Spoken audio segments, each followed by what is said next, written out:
Coco Martin game na nagpa-selfie sa Pinoy fans sa Italy, hindi tulad ng dalawang artista dyan na dedma at dire-diretso lang. Sobrang na-appreciate ng isang guy fan ang gesture ni Coco Martin na magpa-picture sa fans nang palabas na siya ng isang hotel sa Italy.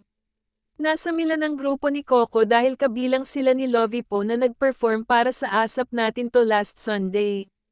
Sa kanilang paglabas sa venue, talagang dinumog si Coco. Kitang-kita sa isang Instagram post ang pagkagiliw niya sa kanyang fans na mostly female dahil hindi sila inisnab ni Coco na talagang nagpa-selfie sa kanila.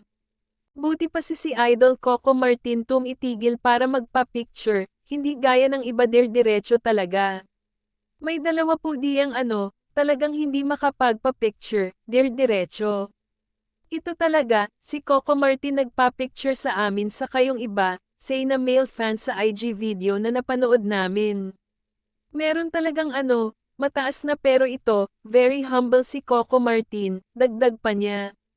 Sa IG video rin namin napanood ang ASAP performance ni Coco na live kumanta kasama ang dalawang rapper na kasama niya sa Batang Quiapo. Isang Pinoy rock and roll medley ang kanilang binanata na click sa mga manonood.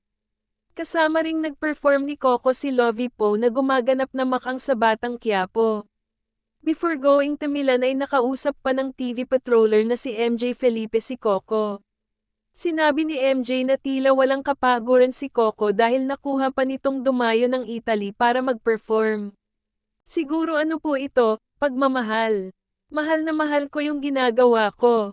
Mahal na mahal ko yung mga Pilipino kasi hindi naman mababago ang buhay ko kung hindi dahil sa kanila, Binabalik ko lang yung blessing na ibinibigay nila sa akin, yung pag-appreciate nila sa akin. Dahil sa kanila ay nabago ko ang buhay ng buong pamilya ko. At ngayon, ito lang yung kakayanan ko para makapagpasalamat sa kanila.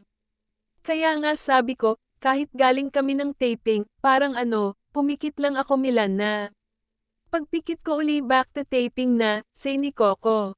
Pasabog ang Season 2 Nanograms Batang Quiapo dahil nalaman na ng karakter ni Christopher De Leon na anak niya si Tanggol, Coco Martin, at hindi si David, McCoy De Leon, na nagpanggap na Tanggol.